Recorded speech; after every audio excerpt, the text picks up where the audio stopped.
Olá a todos, sejam bem-vindos a mais um vídeo aqui do nosso canal da Igreja Luterana de Interlagos.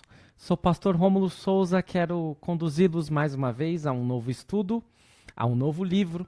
Hoje daremos prosseguimento com o nosso projeto A Bíblia ao longo do ano, com o nosso 38º livro do Antigo Testamento, penúltimo livro do Antigo Testamento em que nós iremos estudar, o livro de Neemias. Hoje, dia 9 de setembro, iremos fazer o estudo introdutório e estudaremos os primeiros 4 capítulos do livro de Neemias. Vamos juntos? Iniciando então pela introdução, Neemias. Neemias, este nome significa Javé tem consolado. E Neemias era um judeu exilado, copeiro do rei Artaxerxes I. E este rei viveu entre os anos 465 e 424 a.C. Nos manuscritos hebraicos, os livros de Esdras e Neemias aparecem como um só livro, nós já vimos isso. E o autor está aí como indeterminado, mas muitos eruditos consideram que grande parte do livro como uma autobiografia de Neemias. Os temas principais, a reconstrução dos muros de Jerusalém, a repetição de certas leis divinas e a restauração das ordens antigas. Aqui no Manual da Sociedade Bíblica, nós lemos que a história do retorno dos exilados começou com Esdras, continua em Neemias, corria o ano de 445 a.C., quando o rei Artaxerxes I deu a Neemias permissão para retornar a Jerusalém, e a ação foi intensa nos meses seguintes. Neemias conta sua própria história na primeira pessoa, nos capítulos 1 a 7, e também no capítulo 12, versículo 27. Até o final. Ao contrário do quieto e retraído Esdras, Neemias é ativo desde o início. É um homem prático e um organizador e líder. Um homem de coragem e determinação, com vastos recursos espirituais ao seu dispor. Sempre lembramos do vídeo do The Bible Project. E o vídeo do The Bible Project você provavelmente já viu, se você estudou o livro de Esdras, pois o vídeo do The Bible Project é Esdras junto com Neemias, porque originariamente era um único livro. Já passamos adiante diretamente para a leitura dos capítulos, iniciando pelo capítulo 1, com o único destaque: Neemias ora por Jerusalém. Vamos à leitura. Palavras de Neemias, filho de Racalias, no mês de Quisleu, no 20º ano, quando eu estava na cidadela de Suzã, veio Hanani, um dos meus irmãos, com alguns homens de Judá. Então lhes perguntei a respeito dos judeus que escaparam e que sobreviveram ao exílio e a respeito de Jerusalém. E eles me responderam: os restantes, os que sobreviveram ao exílio e se encontram lá na província, estão em grande miséria e humilhação. As muralhas de Jerusalém continuam em ruínas e os seus portões foram destruídos pelo fogo. Quando ouvi estas palavras, eu me sentei, chorei e lamentei por alguns dias. Fiquei jejuando e orando diante do Deus dos céus. Eu disse: ah, Senhor, Deus dos céus, Deus grande e temível, que guardas a aliança e a misericórdia para com aqueles que te amam e guardam os teus mandamentos.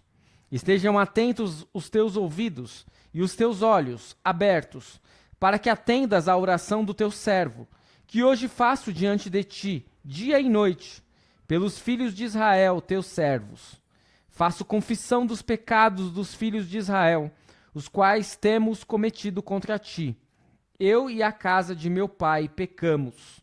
Temos procedido de forma totalmente corrupta contra ti, e não guardamos os mandamentos, nem os estatutos, nem os juízos que ordenaste a Moisés, teu servo. Lembra-te da palavra que ordenaste a Moisés, teu servo, dizendo: se vocês forem infiéis, eu os espalharei entre os povos. Mas se vocês se converterem a mim e guardarem os meus mandamentos e os cumprirem, então, ainda que os seus desterrados estejam nos lugares mais distantes da terra, de lá os ajuntarei e os trarei para o lugar que escolhi, para fazer habitar o meu nome. Estes ainda são teus servos e o teu povo que resgataste com o teu grande poder e com a tua mão poderosa. Ah, Senhor, Estejam atentos os teus ouvidos à oração do teu servo e à oração dos teus servos que se agradam de temer o teu nome. Faze com que o teu servo seja bem-sucedido hoje e encontre misericórdia diante desse homem. E nesse tempo eu era copeiro do rei. Até aqui a leitura do capítulo 1 do livro de Neemias. Nós temos então neste capítulo 1 más notícias de casa recebidas por Neemias e a oração de Neemias. Em dezembro de 446 a.C., Hanani, o irmão de Neemias, trouxe más notícias dos israelitas que moravam em Jerusalém. Neemias ocupava uma posição de confiança, ele era copeiro na corte persa. E naquela ocasião estava na cidade de Suzã, a capital de inverno. Sua responsabilidade era provar o vinho do rei como copeiro e para verificar se estava ou não envenenado. Portanto, ele era um homem de confiança do rei. Embora distante de sua terra natal, ele estava tão preocupado com o seu povo que durante 4 meses lamentou e orou pela situação. Então, como lhe era característico, quando surgiu a oportunidade, ele tinha um plano prático para apresentar ao rei. Vamos ver qual é este plano na sequência, no capítulo 2, onde nós temos 2 destaques. Neemias é mandado a Jerusalém e Neemias anima o povo a reedificar as muralhas. Vamos à leitura. No mês de Nisan, no 20º ano do reinado de Artaxerxes, uma vez posto o vinho diante dele, eu o peguei e ofereci ao rei. Ora, nunca antes eu tinha estado triste diante dele. Então o rei me disse: por que o seu rosto está triste se você não está doente? Isso tem de ser tristeza do coração. Então fiquei com muito medo e lhe respondi: que o rei viva para sempre. Como não estaria triste o meu rosto, se a cidade onde estão sepultados os meus pais está em ruínas e os seus portões foram queimados? O rei me disse: o que você me pede agora? Então orei ao Deus dos céus e disse ao rei: se for do agrado do rei, e se este seu servo encontrou favor em sua presença, peço que o rei me envie a Judá, a cidade onde estão os túmulos dos meus pais, para que eu a reconstrua. Então o rei, que tinha a rainha sentada ao seu lado, me perguntou: quanto vai durar a sua ausência? Quando você voltará? Marquei certo prazo e o rei se deu por satisfeito e me deixou ir. Eu ainda disse ao rei: se for do agrado do rei, que ele me dê cartas para os governadores da região do outro lado do Eufrates, para que me permitam passar e entrar em Judá. E também uma carta para Asaf, guarda das florestas do rei, para que me dê madeira para as vigas dos portões da cidadela do templo, para as muralhas da cidade, para a casa em que deverei me alojar. E o rei me deu o que eu pedi, porque a mão bondosa do meu Deus estava sobre mim. Então fui aos governadores da região do outro lado do Eufrates e lhes entreguei as cartas do rei. Ora, o rei tinha enviado comigo oficiais do exército e cavaleiros. Mas Sambalate, o Horonita, e Tobias, o servo amonita, ficaram sabendo disto e não lhes agradou nem um pouco que alguém estivesse interessado no bem dos filhos de Israel. Então cheguei a Jerusalém, depois de esperar 3 dias. Me levantei à noite, junto com uns poucos homens que estavam comigo. Não declarei a ninguém o que o meu Deus havia posto no meu coração para eu fazer em Jerusalém. Não havia comigo animal algum, a não ser o que eu montava. De noite saí pelo portão do vale, em direção à fonte do dragão e ao portão do monturo, e inspecionei as muralhas de Jerusalém que estavam em ruínas e cujos portões tinham sido destruídos pelo fogo. Passei ao portão da fonte e ao tanque do rei. Mas não havia lugar por onde o animal que eu montava pudesse passar. Subi à noite pelo vale, sempre inspecionando as muralhas. Voltei, entrei pelo portão do vale e fui para casa. Os magistrados não sabiam aonde eu tinha ido nem o que tinha feito, pois até ali eu não havia declarado coisa alguma, nem aos judeus, nem aos sacerdotes, nem aos nobres, nem aos magistrados, nem aos demais que iriam fazer a obra. Então eu lhes disse: vocês estão vendo a miséria em que nós estamos. Jerusalém em ruínas e os seus portões destruídos pelo fogo. Venham, vamos reconstruir as muralhas de Jerusalém para nos livrarmos desta vergonha. E lhes declarei como a mão bondosa do meu Deus havia estado sobre mim, e também as palavras que o rei me havia falado. Então disseram: Vamos nos preparar e começar a reconstrução. Então se prepararam para fazer esta boa obra. Porém, quando Sambalate, o Horonita, Tobias, o servo amonita, e um árabe chamado Gesem souberam disso, zombaram de nós e nos desprezaram, dizendo: o que é isso que vocês estão fazendo? Querem se rebelar contra o rei? Então lhes respondi: o Deus dos céus é quem fará com que sejamos bem-sucedidos. Nós, seus servos, vamos nos preparar e começar a reconstrução, mas vocês não têm parte, nem direito, nem memorial em Jerusalém. Portanto, Neemias vai colocar o seu plano em prática, mas, claro, não sem oposição. A missão de Neemias e o rei consente são os destaques deste capítulo 2, aqui no Manual da Sociedade Bíblica. E diz assim no comentário: o estado lamentável em que se encontrava Jerusalém era a consequência direta do decreto de Artaxerxes de que a construção devia cessar. Nós vimos isso lá em Esdras 4. Portanto, Neemias arriscou sua própria vida para defender uma cidade que, segundo as informações repassadas ao rei, era um ninho de rebeldes. E mesmo ao deixar sua tristeza transparecer na presença do rei, ele estava se arriscando. Mas a preocupação de Neemias por seu povo era maior que seu bem-estar pessoal. Algo semelhante à história de Esther, não é mesmo? Deus respondeu sua oração, e Artaxerxes atendeu ao pedido de Neemias. E ao contrário de Esdras, ele, ao começar a sua viagem, cerca de 320 quilômetros mais longa que a de Esdras, num total de aproximadamente 1.760 quilômetros, teve ao seu dispor uma escolta militar, vejam só. Ao chegar em Jerusalém, Neemias não mencionou seus planos a ninguém antes de fazer em segredo uma inspeção pessoal da cidade. É uma dica importante, né? Quando nós temos um plano e que eventualmente poderá sofrer oposição, não sair por aí espalhando a notícia. Mas nós vimos aí no relato do capítulo 2 que já tinha oposição que ficou sabendo. Vamos à leitura do capítulo 3. Os que trabalham na reedificação das muralhas é o único destaque. Vamos à leitura. São 32 versículos. Muitos nomes. Vamos lá. Quando aparecem muitos nomes, já sabem, né? Vamos à leitura do capítulo 3 e diz assim: então o sumo sacerdote Eliasibe se levantou com seus irmãos, os sacerdotes, e reconstruíram o portão das ovelhas. Eles o consagraram, colocaram os portões no seu lugar e continuaram a reconstrução até a torre do Sem e a torre de Hananel. Ao lado dele trabalharam os homens de Jericó e ao lado deles Zacur, filho de Inri. Os filhos de Raasenaá reconstruíram o portão dos peixes, colocaram as vigas e os portões nos seus lugares com seus ferrolhos e as trancas. Ao lado deles, quem fez os reparos foi Meremote, filho de Urias, filho de Cós, e ao lado deste, Mesulão, filho de Berequias, filho de Mesesabel. Ao lado deste, Zadok, filho de Baaná, fez os reparos. Ao lado destes, trabalharam os tecoitas, mas os seus nobres não se sujeitaram ao serviço do seu senhor. Joiada, filho de Pazéia, e Mesulão, filho de Bezodias, repararam o portão velho, colocaram as vigas e os portões nos seus lugares, com seus ferrolhos e as trancas. Ao lado deles trabalharam Melatias, Gibeonita, e Jadom, Meronotita, homens de Gibeão e de Mispa, que pertenciam ao domínio do governador de além do Eufrates. Ao seu lado, quem fez os reparos foi Uziel, filho de Haraías, um dos ourives, e ao lado dele, Hananias, um dos perfumistas. Eles restauraram Jerusalém até a muralha larga.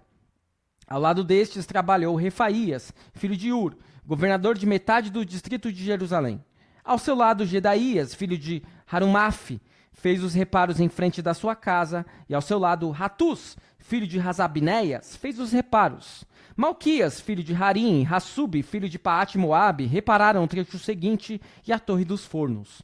Ao lado dele, quem fez os reparos foi Salum, filho de Haloés, governador da outra metade do distrito de Jerusalém. Ele e as suas filhas.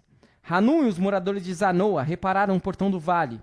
Eles o reconstruíram, colocaram os portões no seu lugar, com seus ferrolhos e as trancas, e ainda consertaram 500 metros da muralha até o portão do monturo. O portão do monturo foi reparado por Malquias, filho de Recabe, governador do distrito de Bet-Haquerem. Ele o reconstruiu, colocou os portões no seu lugar, com seus ferrolhos e as trancas. O portão da fonte foi reparado por Salum, filho de Col-Rosé, governador do distrito de Mispa. Ele o reconstruiu, fez uma cobertura, colocou os portões no seu lugar, com seus ferrolhos e as trancas. Também reconstruiu a muralha do tanque de Selá, junto ao jardim do rei, até os degraus que descem da cidade de Davi. Ao lado dele, quem fez os reparos foi Neemias, filho de Asbuque, governador de metade do distrito de Bet-Zur, até em frente dos túmulos de Davi, até o tanque e até a casa dos heróis. Depois dele, os levitas, Reum, filho de Bani, e ao seu lado, Hazabias, governador da metade do distrito de Keila, fizeram os reparos. Depois dele, os reparos foram feitos pelos seus irmãos. Bavai, filho de Henadad, governador da metade do distrito de Keila. Ao seu lado, Ezer, filho de Jesua, governador de Mispa, reparou outro trecho em frente da subida para a Casa das Armas, na esquina da muralha. Depois dele, Baruque, filho de Zabai, reparou com muito cuidado outro trecho, desde a esquina da muralha até a porta da casa de Eliasibe, o sumo sacerdote. Depois dele, Meremote, filho de Urias, filho de Cós, reparou outro trecho, desde a porta da casa de Eliasibe até a extremidade da casa de Eliasibe. Depois dele, quem fez os reparos foram os sacerdotes que moravam na campina. Depois, Benjamim e Hassub fizeram os reparos em frente da sua casa. E depois deles, Azarias, filho de Maazéias, filho de Ananias, reparou junto à sua casa. E depois dele, Binui, filho de Henadad, reparou outro trecho, desde a casa de Azarias até a esquina. Palau, filho de Uzai, reparou em frente da esquina e da torre que sai do Palácio Real Superior, que está junto ao pátio da prisão. E depois dele, Pedaías, filho de Parós, e os servos do templo que moravam em Ofel, fizeram os reparos até em frente do Portão das Águas, na direção do leste e até a Torre Alta. Depois, os tecoitas repararam outro trecho, em frente da Torre Grande e Alta e até a muralha de Ofel. Para cima do Portão dos Cavalos, os sacerdotes fizeram os reparos, cada um em frente da sua casa. Depois deles, Zadok, filho de Imer, reparou em frente da sua casa. E depois dele, Semaías, filho de Secanias, guarda do Portão Leste, reparou o trecho seguinte. Depois dele, Hananias, filho de Selemias, e Hanum, sexto filho de Zalaf, repararam outro trecho. E depois deles, Mesulão, filho de Berequias, fez os reparos em frente de sua residência.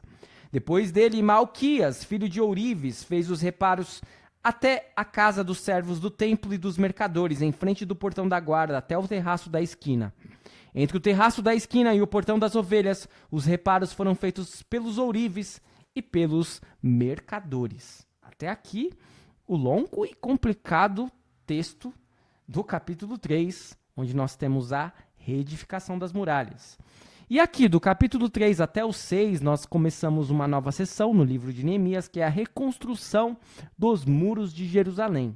Sob a liderança dinâmica e inspiradora de Neemias, foram necessários apenas 52 dias, apesar de toda a oposição, para construir aproximadamente 2,4 km de muro. O muro leste era novo, quanto ao restante foi reconstruído no mesmo local dos muros anteriores, embora a maior parte das pedras antigas fosse inútil. Isso sem falar que com certeza boa parte fora saqueada para uso em outras construções nos 150 anos desde a destruição babilônica. É muito interessante estes detalhes que nós vemos aqui no Manual da Sociedade Bíblica. E depois o comentário a respeito do capítulo 3, onde nós temos a organização do trabalho. Este capítulo descreve a obra como tendo começado do lado norte, indo no sentido anti-horário. A maioria dos lugares mencionados não pode ser identificada atualmente. A Porta das Ovelhas, no entanto, ficava no muro norte, na extremidade leste. A Porta do Peixe e no canto noroeste, né? A Torre dos Fornos no canto noroeste da cidade de Davi. Pessoas de todo tipo se uniram para a reconstrução. A lista menciona sacerdotes, perfumistas, ourives, comerciantes, governantes e mulheres. Alguns se encarregaram de 2 sessões. Neemias, astuto como sempre, pôs as pessoas para trabalharem perto de suas próprias casas, pelas quais naturalmente se preocupavam mais. Os líderes mencionados eram cidadãos estabelecidos há mais tempo, e nem Esdras, nem os homens de seu grupo são mencionados. Esta é a explicação para o capítulo 3, vamos à leitura do capítulo 4, o último capítulo do estudo de hoje, onde nós temos um único destaque, a defesa contra os adversários. Vamos à leitura dos 23 versículos do capítulo 4. Diz assim: Quando Sambalate ouviu que nós estávamos reconstruindo a muralha, ficou irado e indignado e começou a zombar dos judeus. Na presença de seus irmãos e do exército de Samaria, ele disse: o que é que esses judeus fracos estão fazendo? Vocês vão permitir que eles continuem? Será que vão oferecer sacrifícios? Pensam que podem acabar a obra num só dia? Será que as pedras que foram queimadas poderão renascer daqueles montões de pó? Tobias, o amonita, estava com Sambalate e disse: mesmo que reconstruam, se vier uma raposa, derrubará aquela muralha de pedras. Ouve, ó nosso Deus, pois estamos sendo desprezados. Faze com que o seu desprezo recaia sobre a cabeça deles, e faze com que sejam despojo numa terra de cativeiro. Não encubras a sua iniquidade, e que o pecado deles não seja apagado diante de ti, pois te provocaram a ira na presença dos construtores. Assim reconstruímos a muralha, e toda a muralha foi acabada até a metade da sua altura, porque o povo tinha ânimo para trabalhar.